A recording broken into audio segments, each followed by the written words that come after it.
sneak up on you. So treats is something that you should control. Watch what your dog obsesses about. Watch what your dog tries to keep other dogs away from, or you from, or what have you. You, by the way, paid for all those treats. They're yours. So you should be able to take them away at any time. If your dog's possessive over toys, don't leave toys out, right? Just don't do it, because you're setting your dog up for failure, and you're gone to work and they've got toys all over the place and they're like, I am the king of the universe, la, la. And then you come home and they're like, you stepped near my toy. You got near my toy. And then they start biting you or chasing you. It might be really cute and playful, but it won't be when your guests come over. They might actually go after you. I see that a lot with bulldogs. It's not just bulldogs, but bulldogs have a tendency to obsess about like toys and stuff. And they'll like you'll have a friend over and they'll just happen to walk by a toy and the bulldog will go after them. It seems like it comes out of no warning, but you actually reinforced it by letting them have this power trip all day long. So put the damn toys away. Put the dog in the crate. Keep them chill during the day so they don't get these little power trips and then start overreacting and obsessing about things. Affection or attention is like just giving even eye contact or saying their name or petting them.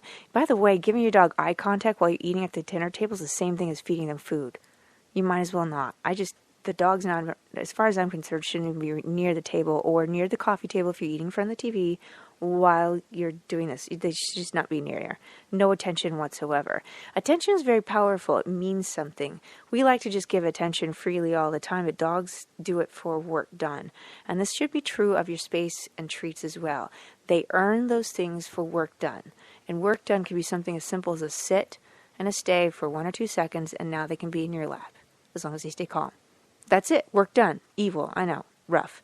But this is important for dogs. If you want them to feel confident and calm and relax and actually feel safe, which is what your intention is, then this is what you do. This is their nature. This is in their DNA.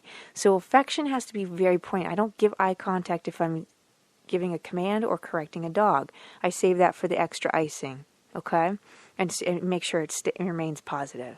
So space, treats, affection, those are the main things. Assuming that your dogs aren't breeders, like they're not like vying for, sex and progeny. So that's a whole nother bag of worms. If you're breeding dogs, if you have dogs that are not spayed and neutered, that's another whole category of, competition amongst the pack. So all of this, if you are in control of the space, treats, and affection, all of this will lead you to what I call respect. And I define that as confidence and cooperation.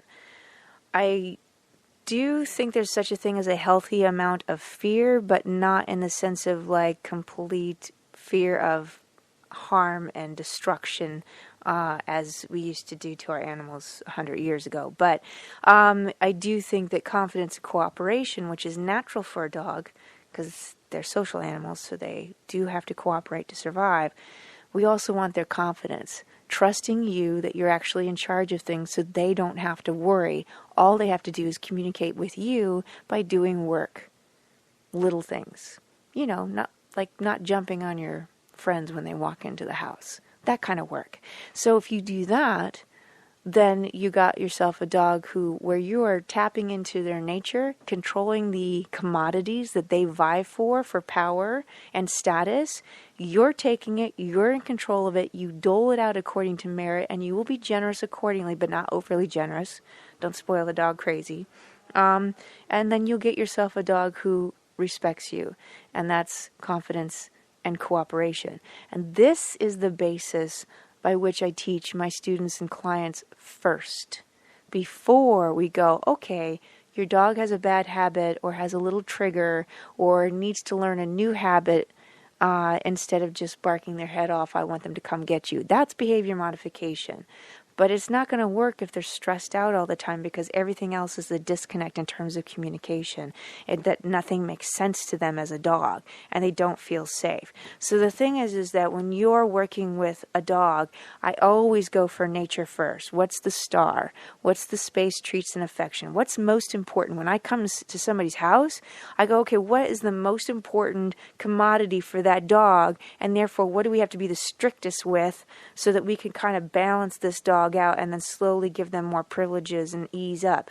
And how much you give them privileges and how long it takes, it just varies from dog to dog. So you kind of have to start from ground zero and build them back up without destroying them. You just take away all the extra privileges that they've been kind of like getting power trips on and decided that you were just sort of a necessary evil in their life instead of actually your partner. So, and here you are busting your ass paying for everything. So if you want that kind of relationship, start with that first.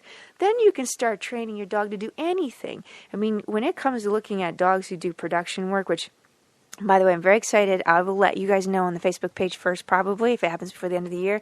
But it's getting closer and closer to that time that the film that I train the dogs or help train the dogs in is going to be out. So I'll let you know when that's happening. But working with those dogs, we had to deal with the S.T.A.R first, getting those space, treats, and affection in control.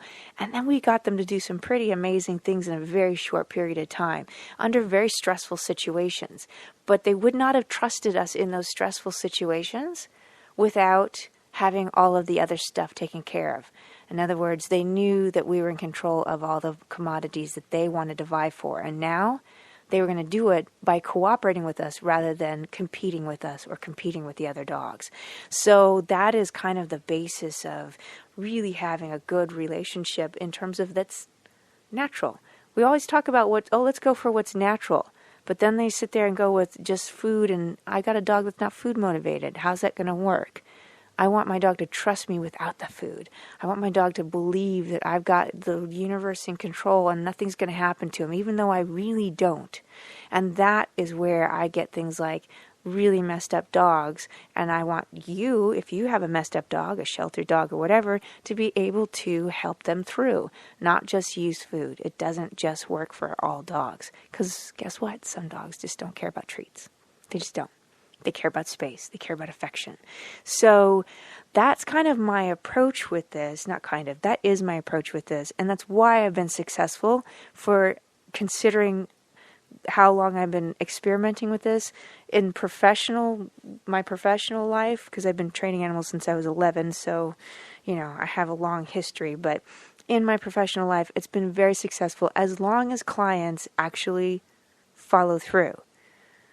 That you have to actually follow through with that. Otherwise, it doesn't work. And it's not a matter of convenience. And it's not about your feelings. It's about what works for the nature of the dog. So, and after that, we could teach your dog to do anything as long as they got still brain working. That's all I'm saying. Anything else is a piece of cake after that. So, S.T.A.R, space, treats, affection.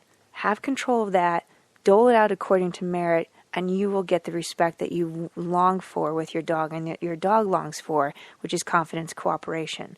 So I'm done yapping at you. It's been a short little show, but I've enjoyed this. I've learned a lot this year, this season, this first season. It's been experimental. So hopefully I'll actually be better next year, which is a good thing because I need improvement at all times. So I will probably be starting in January.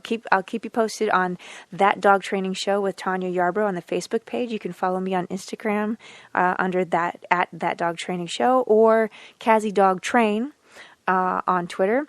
And I'll be glad to answer any questions you have over the holidays, especially since things will get hectic for you. And I'm all about giving out free information at all times because really, I just want you to be successful. That's what's most important to me, and I hope your dog has a stronger bond with you. So until next year. Oh, don't forget, you got to change. I got to change your clocks this weekend. Don't listen to this next week and then get all screwed up, okay? This is October 29th. So anyway, until then, as I always say, help your dog serve you in little ways every day, because in the dog world, to love is to serve. So, you know what? Serve them well. I'll talk to you next year. Bye.